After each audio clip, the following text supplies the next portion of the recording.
Dövlət Təhlükəsizlik Komitəsinin Milli Təhlükəsizlik Nazirliyinə çevrilməsi haqqında əmr, prezidentin sərəncamı.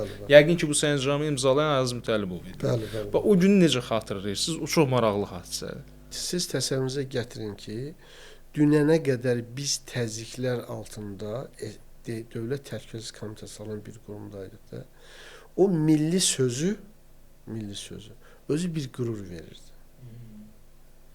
Milli Təhlükəsizlik Nazirliyi. Yəni bu nədir? Millətin təhlükəsini təmin edən bir quruma çevrilir. Çünki artıq dövlət laxlamışdı. Mən açığını deyim ki. Çünki biz SSR dövlətindəydik, dövlət laxlamışdı. O milli sözü bizim daxilimizdə çox böyük bir milli ruh yaradırdı. Çox böyük milli bir ruh yaradırdı. Və gələcək hadisələrdə də mən sizə deyim, o Milli Təhlükəsizlik Nazirliyi kimi bir olması qurum özü orada milli kadrların daha bir aktiv fəaliyyət keçirməsi, daha deyim ki, Azərbaycan naminə fəaliyyət istiqamətində daha aktiv fəaliyyət göstərməsində çox böyük rol oynadı. Sizin Milli Təhlükəsizlik Nazirliyində ya da ki 20 yanvar sonrası DTK-da fərqi yoxdur. İlk aldığınız və xalq naminə aldığınız bir milli qərar, milli fəaliyyət, yəqin ki, birinci Qarabağla bağlı oldu, yox? Bəli. Mən sizə deyim ki, artıq Qarabağda gedən proseslər başlayanda könüllü olaraq mən müraciət elədim ki, Qarabağda gedən prosesləri biz Goranboy rayonunda, Qaza rayonunda kəndlər vardı ki, hansı milli ermənilər yaşayırdı və bizə məlumatlar daxil olurdu ki, ora külli miqdarda silah daşınır. Bu artıq müstəqillik dövrüdür. Bəli, artıq bu silah isə təbii ki, Azərbaycana qarşı yönəlmiş silah idi və könüllü olaraq mən raporla müraciət elədim və mən ezam olundum Goranboy rayonuna. O vaxt Milli Təhlükəsizlik Naziri gərək ki İlhüseyn Hüseynov idi. İlhüseyn Hüseynov idi, bəli. Və biz artıq o kəndlərin azad olunması istiqamətində bizim əsas fəaliyyətimiz ondan ibarət idi ki, Kaltso əməliyyatı. Bəli, silahın daşınma kanallarının qarşısının alınması, silah deyim ki, saxlanılan ambarların aşkar olunması və o milliyyətcə erməni o saqqallar deyilən bir termini var idi. O dövrdə onların aşkar olunması. Və təbii ki, mən sizə deyim ki, o dövrdə Milli Təhlükəsizlik əməkdaşlığı çox böyük rol oldu. Riyad müəllim, rəhmətli Riyad müəllim bəli. oldu. Və biz Riyad Əhmədovla eyni formada, eyni cərgədə Goranboy rayonunun Çaykənd kəndinin azad olunmasına iştirak etmişik. Kaltso əməliyyatı olmasaydı nə olardı? Və mən sizə deyim, orada siz təsəvvürünüzə gətirin, gündə bir neçə vertolyotla silah daşınırdı. Həmən o bölgədə yaşayan ermənilər. Bəli, ermənilər. Demək ki, Qarabağdakı separatçı fəaliyyət kimi bənzəri Goranboyda olacaq. Artıq deyim ki, o Azərbaycanın, o Dağlıq Qarabağ vilayətinin ərazisinin çölə çıxmışdı. Azərbaycan ərazisi. Yəni artıq təsəvvürünüzə gətirin, Goranboy nə deməkdir? Goranboy rayonu Azərbaycan artıq orta hissəsi idi. Yəni Goranboy gəlirdi artıq, buradan belə deyək, Yevlağa qədər uzanırdı. Siz təsəvvürünüzə gətirin, əgər o kəndlər azad olunmasıydı, o silahlar aşkar olunmasaydı, bəlkə də ermənilər Yevlağa qədər hərəkət edə bilərdilər. Və o dövrdə Milli Təhlükəsizlik Nazirliyi, yanlış bilmirəmsə, AMON-la bir yerdə əməliyyat keçirdi. O bölgəni erməni separatçılarından və həmən tədbirdə, bəli, bugün iştirakçısı olmusunuz o prosesdə. Bəli, bugün Azərbaycan DTK-nə, Dövlət Təhlükəsizlik Xidmətinin rəhbərliyinin Əlin Ağayevdə həmən tədbir iştirak etmişdir və biz bir deyim ki, avtomat əlimizdə Akopda, Səngərdə həmən erməni separatizmə qarşı mübarizə aparmışıq. Və təbii ki, mən o günlərlə fəxr edirəm ki, və o iştirak etmişəm və sonradan da cənab Prezident İlham Əliyevin sərəncamı ilə mən Vətən uğrunda medalla təltif olunmuşam həmən tədbirlərə görə. Orada aktiv iştirak etdiyimə görə. Amma təəssüflər olsun, həmən Kaltso, yəni üzük, halqa əməliyyatı daha dəqiq desək, halqa əməliyyatı Azərbaycanın bir hissəsində effekt versə də, yəni həmən Çaykənd, Goranboy rayon ərazisi, Manaşit və bu bölgələrdə erməni separatizmin qarşısı alsa da, Qarabağın dağlıq hissəsində, o dövrki dillə desək, Dağlıq Qarabağda separatizmi daha da kəskinləşdirdi. Milli Təhlükəsizlik Nazirliyi, bayaq da bax bir cümlə dediniz, Krung təşkilatı var idi. Və o Krung təşkilatına, Daşnak sütuna, oradakı separat fəaliyyət göstərən əyalətdəki adamlara sıza bildimi bu 1-ci Qarabağ müharibəsində? Yəqin ki, o əks kəşfiyyat qrupunun əsas məqsədlərindən biri sızma əməliyyatlarını həyata keçirmək idi. Yəqin ki, bu da tarixdə qalıb, bunu da demək olar. Əlbət ki. Mən sizə deyim də, həmin təşkilatlar artıq belə deyim də, formalaşmış bir quruma çevrilmişdi. Və onların əsas fəaliyyətləri Azərbaycan ərazisində fəaliyyətlərinin bu tək torpağın zəbt edilməsilə yanaşı Azərbaycan ərazisində terror təxribat aksiyalarının törədilməsi idi. Siz təsəvvürünüzə gətirin ki, onlarla Azərbaycan ərazisində, Azərbaycan nəqliyyat obyektlərində terror təxribat aksiyası törədildi. Metro hadisəsi yəqin ki, bilirsiniz.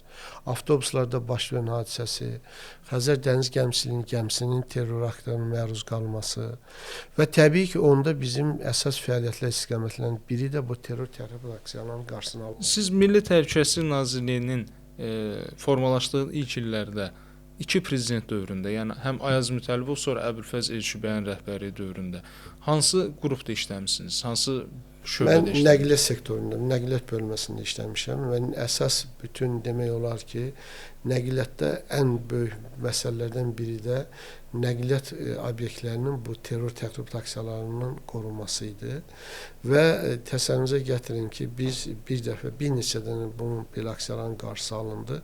Təkcə Bakı-Moskva adlanan 5 nömrəli qatar var idi. O qatarda biz 15 kiloqrama yaxın trotil maddə, partlayıcı qurğu aşkar etdik. Siz təsəvvürünüzə gətirin, o aksiya baş versəydi, nə qədər insan ölümünə səbəb ola bilərdi. Bunları da ermənilər təşkil edir. Əlbəttə ermənilərin xüsusi xidmət orqanları tərəfindən təşkil edilmişdi.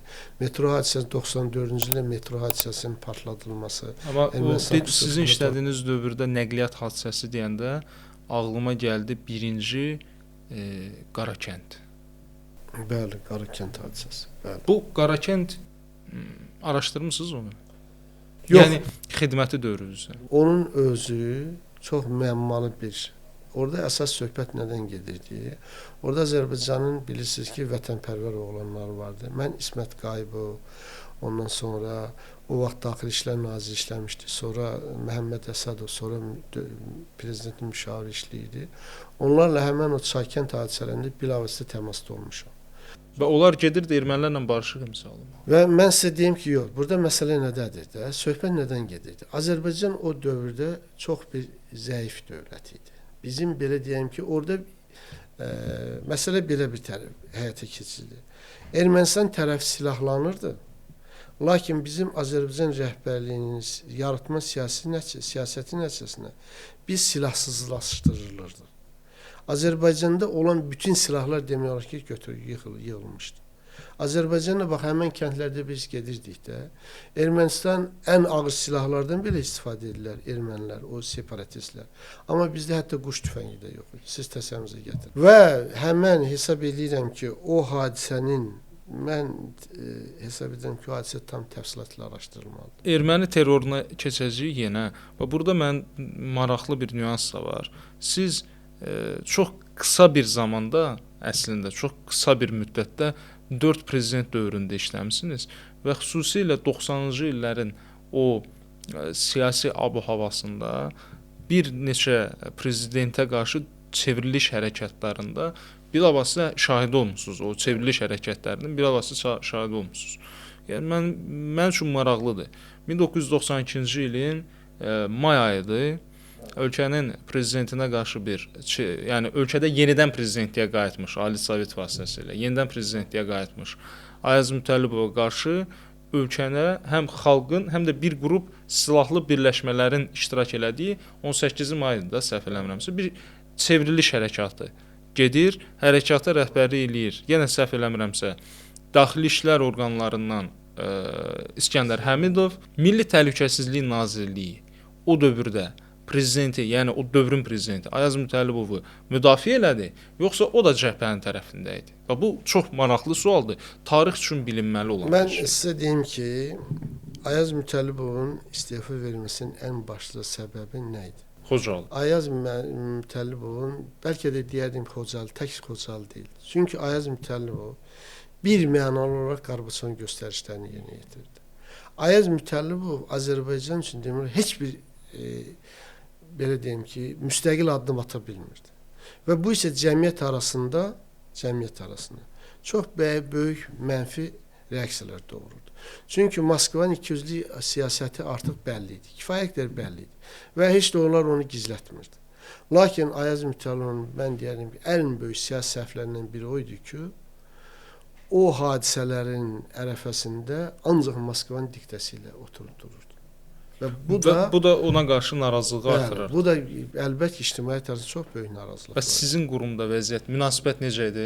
Və siz təsəvvür əlbəttə ki, bizdə o belə deyim ki, Azərbaycanlı əməkdaşlar bunu çox gözəl anlayırdı. Biz başa düşürdük ki, Moskva apardığı siyasəti və bizə qarşı bizə verilən tapşırılan əksər hissəsi də Moskvanın göstərdiyi tərkib hissəsi idi. Yenə Moskvadan gəlirdi. Təbii ki, və mən sizə açıq deyim ki, həmin gecə bizi demək trivogla oyatdılar gecə və silah paylamaya başladılar ki, biz prezidenti müdafiə edəcəyik. Və mən sizə tam səmimi etiraf edirəm ki, Mütəllibov. Bəli, 99% əməkdaşlar Mütəllibov silahı divara söykədi və əsgərin stolunun üstünə qoydu. Siz də onlardan biri. Bəli, və mən tam sizə deyim ki, Ayaz Mütəllibovun və cəbhənin hakimiyyətə gəlmə səbəblərindən biri də oldu. Çünki Milli Təhlükəsizlik Nazirliyi bu məsələyə aktiv müdafiə mövqeyi. Nəyə görə? Bunun da səbəbi Moskvadan gələn göstərişlərin detaya istirahət eləməsi. Mən bunu elə belə yerə demədim. Ayaz Mütəllibovun Rusiya mətbuatına verdiyi müsahibədə iki böyük etirazı var idi. Deyirdi, məni heç kim yerimdən oynada bilməzdi. Amma mən iki quruma ümid bəslədim. Heç prezident qvardiyasına arxayın deyildim. Amma mən bilirdim ki, inanırdım ki, Milli Təhlükəsizlik Nazirliyi və OMON mənim tərəfimdə olacaq və onlar mənim tərəfimdə olandan sonra da heç kim məni devirə bilməz. Amma bu iki qüvvə mənə o dövrdə o özünə qarşı bunu xəyanət hesab eləyirdi. Amma o qurumlar da yəqin ki, prezidenti, yəni dövrün prezidentini xəyanətdə itham edir. O xəyanəti o özü artıq belə qazanmışdı. Çünki nəyə görə? Əgər Ayaz Mütəllibov Azərbaycana qarşı aparılan bir ikili siyasətin davamçısı olmasaydı, mən sizə açıq deyim, Milli Təhlükəsizlik Nazirliyi bir nəfər kimi onun arxasında durur. İndi buradan bir haşiyə çıxmaq istəyirəm. Axı Heydər Əliyev gələcək ona qarşı da oldu, bəli, amma siz ona qarşı nəyə görə bir nəfər kimi heç bir göstəriş olmadı. Baxmayaraq Ayaz Mütəllibov məsələsində bizi trivogla qaldırdılar, rəsmi göstəriş oldu. Lakin sonradan istər AMON hadisələrində, istər Sürət Hüseynov məsələsində, Heydər Əliyev xalqa müraciətində olanda, mən sizə deyim, miting başlamamış, Milli Təhlükəsizlik Nazirliyinin 99 yox, 101% əməkdaşı hamısı prezident abunun ətrafındaydı. O dövrdə MT-nin ətrafında baş verən hadisələr də maraqlı idi. Amma mən indi sizə bir Cəbhə Müsavat koalisiyasının hakimiyyət dövründən də sual vermək istəyirəm. Bax, sonra da yaxşı Mütəllibov getdi, Əbülfəz Əliyev seçkilərdə qələbə qazandı, hakimiyyətə gəldi. Nə dəyişdi? Bax, orada məsələn MT-nin əməkdaşları, siz kolleqalar oturdunuz, dediniz ki, yaxşı biz Mütəllibovu bəyənmədik, Mütəllibovu istəmədik. Əbülfəz gəldi. Bəs Əbülfəz bəy neynədi? Ən çox neynədi sualını bilirsiniz nəyə görə verirəm? Çünki siz dediniz ki, hələ də bizim quruma Moskvadan nəsə tapşırıqlar gəlirdi. Və mən sual vermək istəyirəm ki, Əbülfəz bəyin dönəmində quruma hansısa xarici ölkədən fərqi yoxdur, Moskva yoxsa Ankara, tapşırıq gəlirdi ya yox? Artıq Milli Təhlükəsizlik Nazirliyinin özündə bölünmə prosesi baş vermişdi. Nəyə görə? Sürəddin Əkbər adlanan bir şəxs bizə birinci müavin təyin olunmuşdu. Hansı ki, əməliyyat fəaliyyətindən, təhlükəsizlik orqanları fəaliyyətindən heç bir məlumata malik deyildi. O, ancaq nazir olmaq üçün nazirin özünün içərisində belə deyil, separatist addımlar atırdı. Bu isə nazirliyin fəaliyyətini tam iflis vəziyyətinə gətirmişdi. Və bu da praktiki olaraq biz Azərbaycan naminə demək olar heç bir fəaliyyət həyata keçirmirdik. Və təbii bu da əməkdaşlar arasında belə deyim, belə bir etiraz səbəb olur ki, yaxşı, Ayaz Mütəllimov pis idi, Moskvanın diktəsini həyata keçirirdi. İndi nə baş verir? İndi ancaq nazirin içərisində ancaq Qruplaşmalar. qruplaşma baş verir. Qurum siyasiləşdi də. Bəli, və nəzərinizə çatdırdığım kimi mən onda nəqliyyat sektorunda fəaliyyət göstərirdim. Və bizim əsas məqsədlər, sahələrimin biri, əsas vəzifə borcumuzdan biri oydu ki, bizimlə müharibə aparan Ermənistana strateji əhəmi yüklərin, xüsusilə də neft məhsullarını, hərbi sursatlı neft məhsullarını, taxıl məhsullarını və digər strateji əhəmiyyətli yüklər adlanır da, bunların Ermənistana daxil olmasının qarşısını alınması. Və təsəvvürünüzə gətirin ki, mən öz gücüm vasitəsi hesabına Ermənistana, Gürcüstan sərhədində müəyyən mövqelər əldə etmişdim. Gürcüstan ərazisində müəyyən mövqelər əldə etmişdim və kifayət qədər təsdiq edici məlumatlar toplayırdı. Və bu məlumatlar Respublika rəhbərliyinə o vaxt ki, elə deyək ki, prezident demək mümkünsüdür, prezidentə məruz olunur. Heç bir radikal addım atılmırdı.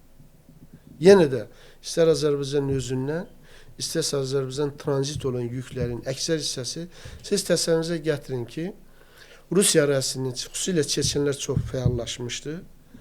Müxtəlif sənədlər adı altında külli miqdarda neft yanacaq məhsullar gəlib Azərbaycanın tranzit olaraq Gürcüstana, Gürcüstandan isə Ermənistana daxil. Bizim neftimizi ermənilərə satırdılar ki, ermənilər bizə qarşı döyüşsün. Ermənilər də bizə qarşı həmin neftdən ağır texnikada istifadə edir. Siz də bir qurum əməkdaşı olaraq bu barədə məlumat verirdiniz. Heç bir nəticə əldə olunur. Bu nəticə yalnız Ulu Öndər hakimiyyətə gəldikdən sonra o materiallar bir daha təkrarən mən o materialları qaldırdım. Və təkcə bir dənə məlumat, cənab, onda hələ Heydər Əliyev prezident deyildi, parlament təyin olunduğu səhərsi günü həmən məlumat haqqında biz Heydər Əliyev məlumat getdi. Və siz təsəvvürünüzə gətirin ki, bir gün ərzində bizə göstəriş gəldi ki, təcili surətdə Milli Təhlükəsizlik Nazirliyində olmuş bütün məlumatlar toplanaraq Heydər Əliyev məruz olunur. Və artıq olan məlumatlar haqqında biz məruzə etdik və sonra periodik olaraq məruzə edirdik biz o proseslər barəsində. Və sizin o dövrdə Heydər Əliyevə şəxsən məruzə elədiyiniz də oldu da. Və sonradan isə mən o məlumatlar əsasında artıq Sürət Hüseynov hakimiyyətə gəlmiş, baş nazir təyin olunmuşdu. Və Sürət Hüseynovun bir gün mənə məlumat verirlər ki, baş nazirin yanında iclas olacaq. Mən onda şöbə rəisi işləyirdim. Nəqliyyat şöbəsinin rəisi işləyirdim. Milli Təhlükəsizlik. Bəli, mənə tapşırıq verildi ki, baş nazirin yanında iclas olacaq. Həmin iclasda sən mütləq iştirak etməlisən. Siz təsəvvürünüzə gəldiniz, hansı bir rank var da, Milli Təhlükəsizlik bir şöbənin rəisi, baş nazirin səviyyəsi. Mən çox ya orada əslində nazir iştirak edir. Əlbəttə ki, nazir iştirak etməlidir və mən təbii ki, biraz belə çox bu məsələdə hansı məsələ müzakirə olması haqqında da mənə heç bir məlumat verilmədi. Və mən toplamış o materiallar, biz liter işi adlandırırıq onu. O materiallar kifayət qədər artıq faktlar toplanmışdı. Hər hal özümü belə deyim, bəlkə də hansısa bir Allahı ilahi bir qüvvə mənə bunu elə bil ki, gəldi ki, bu materialları götürdüm. Axı, mən orada hansı məsələ müzakirə oluna bilər. Mən həmən liter işini götürdüm, pencəyimdə gizlətdim. Nazirlikdən təbii ki, bunu çıxartmaq olmazdı. Çünki orada məxfi sənədlər vardı. Tam məxfi sənədlər var idi. Getdim Nazirlər Kabinetinə. Mən iclas salonu daxil olanda gördüm, iclas salonunda 50-dən çox adam əyləşib. Təsəvvürünüzə gətirin, Baş prokurorun birinci müavini Eldar Həsənov, Dəmir yolunun rəhbəri Vahid Nadirli, Milli Təhlükəsizlik naziri Nəriman İmranov və s. Sonra Daxili İşlər Nazirinin birinci müavini Zahid Dünyəməliyev və s. də digər rəhbər şəxslər. Burada ən balaca vəzifəli şəxs mən idim. Təbii ki, mən... Rütbəniz nə idi o? Onda mayor idim. Təsəvvürünüzə gətirin ki, mən ən axırıncı cərgədə əyləşdim. Və iclasın başlanğıcından belə məlum oldu ki, Eldar Həsənov çox gürültülü bir çıxış etdi ki, dəmir yolu nəqliyyatından belə bir məlumat daxil olmuş, dəmir yolu rəhbərliyi tərəfindən ki, kompetent ad deyilmir, kompetent orqanlar tərəfindən vaqonlar saxlanılır, o şimdi dövlətə ziyan dəyilir və məsələ belə anlaşıldı ki, Cənab Baş nazir, icazə verin, biz həmin qurumun əməkdaşını həbs eləyək. İnanın səmimi deyirəm. Yəni, söhbət deyəsən sizdən gedir. Elə bil mən ilk öndə elə bil ki, məni deyimdə insan haqq olanda mən sonra anlamaya başladım ki, heç vaxt haqqı heç nə tapdalaya bilməz də. Məndə bir qüvvə əmələ gəldi. Əl qalın dedim ki, məni həbs eləyirsiniz. Deyəndə Sürət Hüseynov özünüz bilirsiniz, savadsız bir insan idi. Baxdı belə deyir, "Abala nə istəyirsən?" Deyəndə ben necə deyirəm, elə də olub, bəlkə də o stenogramada o söhbətlər yəqin ki yazılıbdır. Deyəndə dedim ki, cənab baş nazir, icazə verin mən bu məsələyə aydınlıq gətirim də. Deyir, gəl. Gəldim, təbii ki bir lezvədə götürmüşdüm mən. Həmən liter işini açdım. Orada bilirsiniz ki o kəndirlə tikilir, sonra satılanır. Mən o kəndiri kəsdim. Məxfi sənədi Məxfi sənədlər, burada şəkillər var, faktlar var, dəmiryol sənədləri var. Mən bir o sənədləri başladım Sürət Hüseynova təqdim edirəm. O da o qədər dərin bir zəkaya malik olmayan insan idi. Dəmiryol sənədlərini göstərir. Bu nədir? Dedim ki, hörmətli baş nazir, biləsiniz ki, bax bu yük qatarı 53 vaqondan ibarət yük qatarı, məsələn, ayın 20-si saat 18 radədən keçib Böyük Kəsik Azərbaycan Gürcüstan sərhədini keçib.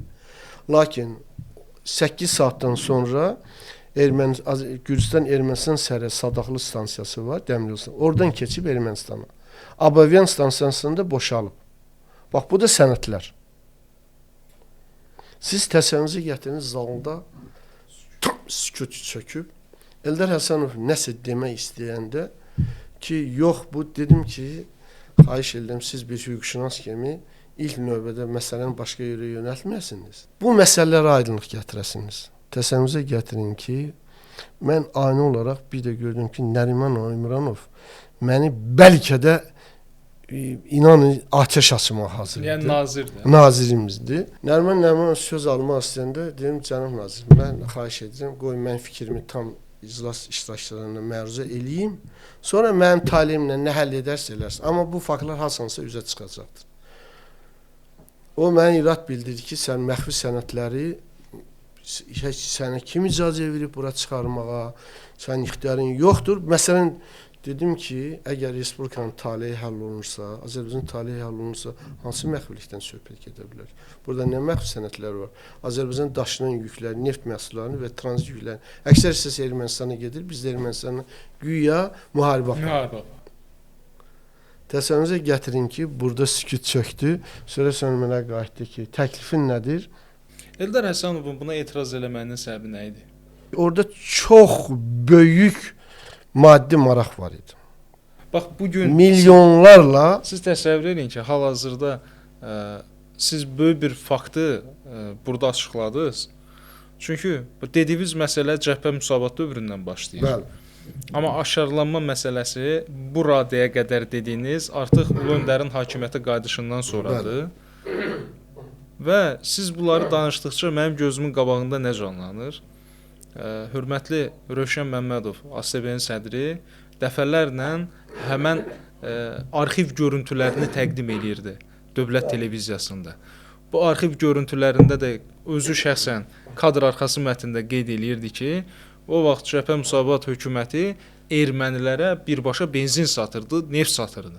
Söhbət həqiqətən də o hökumətin rəhbərliyindən mi gedirdi? Yoxsa burada başqa adamlar var idi? Mən Nicat müəllim sizə bir məsələ deyim də. Milli Təhlükəsizlik Nazirliyinə, dövlət rəhbərliyinə daxil olan məlumat tam məxfi qrifi ilə daxil olur və prezident aparatında, aparatın rəhbəri və ya Türk Mühafizə Orqanları İş Şöbəsinin müdürü o məsələ ilə tanış olur və ya birbaşa cənab prezidentin özü tanış olur. Yaxşı, dəfələrlə bugün Dövlət Təhlükəsizlik Komitəsinin arxivində o sənədlər hamısı hazır saxlanılır. Məlumatlar verilməsinə baxmayaraq, faktları istinad, söz yığınağı deyil, faktları istinad olaraq, bütün sənədlərin qısa kopyası ilə bir yerdə təqdim olunursa və heç bir addım atılmırsa, bu nə deməkdir? Demək, iştirak payı vardı. Bu nə deməkdir? Heç bir addım atılmır. Və mən orada Eldar Həsənova sual verdim ki, Milli Təhlükəsizlik Nazirliyindən Bax, bu təqdim etdiyim sənədlərin hamısı dəfələrlə müxtəlif prokurorluğa da, Daxili İşlər Nazirliyində də, Prezident Əmrində də məruzə olunub. Heç bir nəticə yoxdur. Bunun səbəbi, indi də mənim özümü həbs eləyim. Və açıq səmimi deyirəm, orada bir açıq polemika getdi. Mən artıq o qorxu, belə deyim ki, köynəyini yırtmışdım ki, həbs eləyəcəklər. Və mən orada sadəcə bir ifadə işlətdim ki, bu məsələ ilə məşğul olan insanlar tarix qarşısında cavab verəcək. Və mən iclasdan qayıtdıqdan sonra Nəriman İmranov, mən nazirliyə çatanda bir də gördüm, bizim növbətçisi var. Mən zəng vurdu ki, nazir səni gözləyir. Mən kabinetə daxil olanda tamamilə başqa hava gördüm. Sizə güllə atmağa hazır olan nazir dedi ki, kişi, sən neynədin? Sən bilirsən baş nazir yanında bu qədər danışma. Sən o sənədləri neynəmirsən? Mən anladım ki, bunlar ehtiyat etdilər ki, o sənədlər hansısa bir başqa yerdədir. O sənədlər cənab prezidentə çatacaqdır. Və bukvalni bir gün sonra mənə prezident avını zəng gəldi ki, Fazil İmamverdiyev siz dedim, bəli. Dedi ki, saat 4:16:00-da gəlsiz prezident aparatına falancı podyezddən bu nömrəyə telefon açsınız. Getdim. Sizdə olan materialları da götürərsiniz. Mən anladım ki, söhbət nədən gedir. Amma heç kəs bilməsin. Mən həmin materialı götürdüm də, getdim prezident aparatına, zəng vurdum. Orada səhv eləmirəm Kamal Sattarov familiyası yadımdan çıxdı. Yaşlı bir kişi idi. Qaldı, mən Dövlət Nəzarət Şöbəsinin müdürü idim. Mən içəri girəndə gördüm ki, nimdaş paltarda bir o ağsaqqal kişi əyləşib. Mən də təbii ki, biraz da bu göstərişlərini biraz qara kostyumzad geyinmişəm. Biraz da mənə replikat dedi. Ədə sənin kostyumun mənimkindən bahalıdır ki. Ədə sən neynəmirsən? Bax, belə danışığı vardı sakit. Dedim, neynəmişəm ki? Ədə sən orada bomba partlatmışsan. Sən bilirsən baş prokurorun müavinlə, Milli Təhlükəsizlik Nazirlə polemikaya, baş nazirlə sən orada polemikaya çıxmışsan. Da mən artıq qorxacaq yerim necə deyim, o yük üstümdən götürülmüşdü də. Dedim, mən neynəmişəm, mən faktları demişəm, hələ o mövcud olan faktların az bir qismi hissəsini mən açmışam bu kartın. Mənə dedi ki, sən hazırlaş, ola bilsin ki, səni cənab prezident qəbul eləsin. Və siz təsəvvürünüzə gətirin ki, bu məsələnin məsuliyyəti. Mən təbii ki, gəldim, bu materialını topladım. Mənə təkrar növbət gün zəng gəldi ki, saat 17 radələrində, bugünkü inanımda 5-ci gün, saat 17-də cənab prezident səni qəbul edəcək. Siz təsəvvürünüzə gətirin, mən militərin bir şöbə rəisi Heydər kimi bir şəxsiyyətə məruz etməliyəm. Bunun məsuliyyətini, yəni sözlə ifadə etmək mümkün deyil. O həyəcan. Lakin mən bir növ özümü rahat hiss edirdim ki, belə deyim də, o artıq o şar partlamışdı. Mən faktları istinad edirdim. Mən heç bir narahatçılığım yox idi. Getdim, qısaca biz onunla bir fikir mübadiləsi apardıq. Mənə daxil oldum mən birlikdə prezidentin qəbuluna. Siz o anı sözlə ifadə etmək mümkün deyil. İstəsənizə gətirin.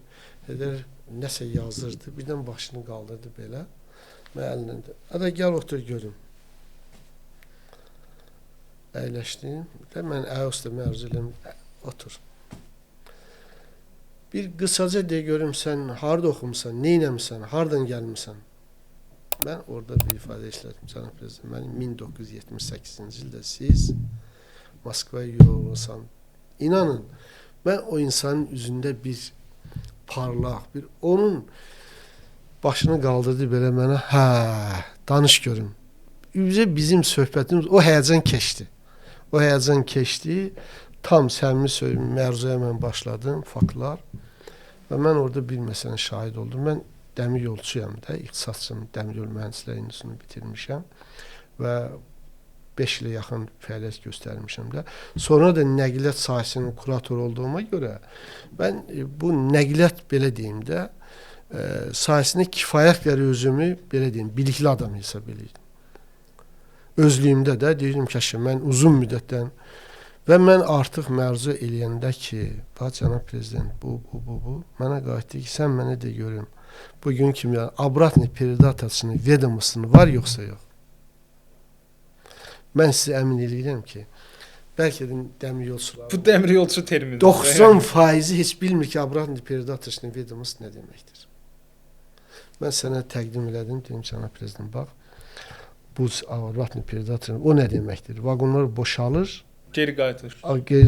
Bu vaqon üstündə sənəd gəlir. Обратный передаточный ведомство deyilən rus dilində termindir. Abavian stansiyasında 53 vaqon boşalıbdır, bu da sənədlər.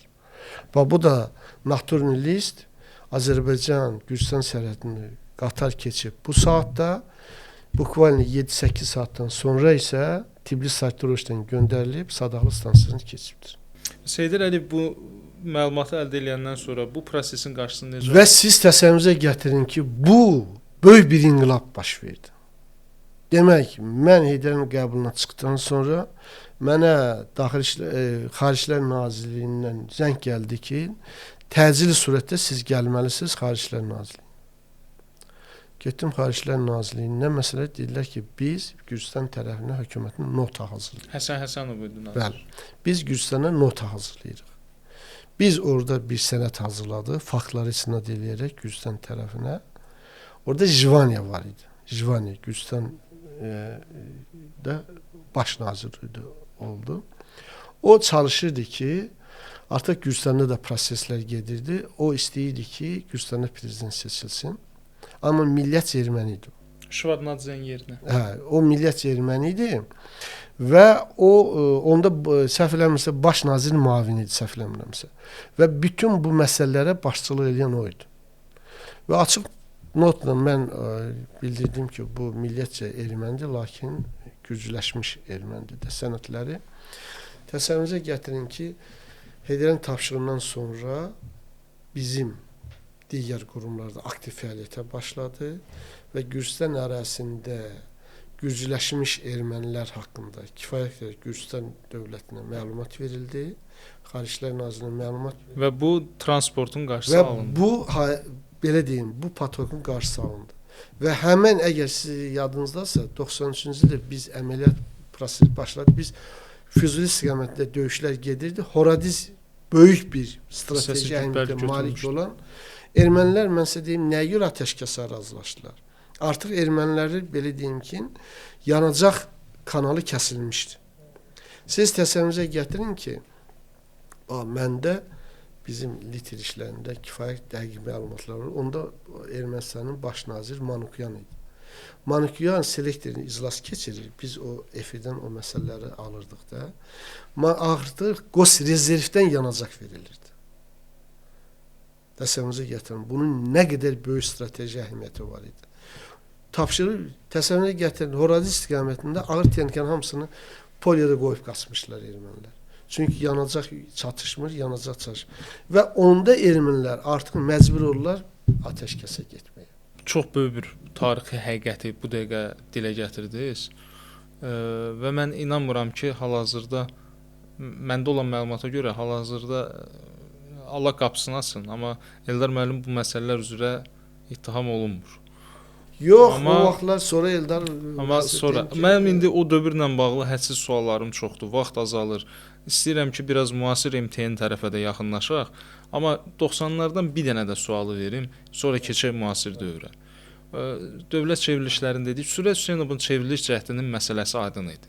Onsuz da siz demiş, o savadsız bir adam idi, onun belə bir hərəkəti gözlənilən idi və bütün xalq o dövrdə, nəinki Milli Təhlükəsizlik Nazirliyi, bütün xalq Heydər Əliyevin arxasında birləşdi, elə digər cəhdlərdə də Heydər Əliyevi müdafiə elədi.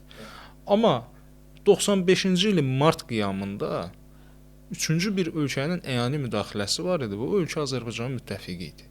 İndi də müttəfiqidir. Bunu Heydər Əliyev özü də Türkiyə səfərində, Türkiyə Böyük Millət Məclisində çıxışında dilə gətirib və mənim üçün çox maraqlıdır ki, Azərbaycanın güc strukturlarında bir polkovnik, Daxili İşlər Nazirinin müavini necə, nə üçün və nə səbəbə Türkiyənin işarəsi ilə bir qiyam başlatdı. Və Milli Təhlükəsizlik Nazirliyində o dövrdə 95-in mart hadisələri necə analiz olunmuşdu? Niyə öncədən məlumat toplanılmamışdı? Artıq bilirsiniz ki, Heydər Əliyev hakimiyyətə gəldikdən sonra atəşkəs olundu. Amma Heydər Əliyev gözəl bilirdi ki, öz çıxışlarında da indi internetdə var görürsünüz ki, deyir ki, biz nəyin bahasına olursa olsun, biz torpaqlarımızı azad edəcəyik.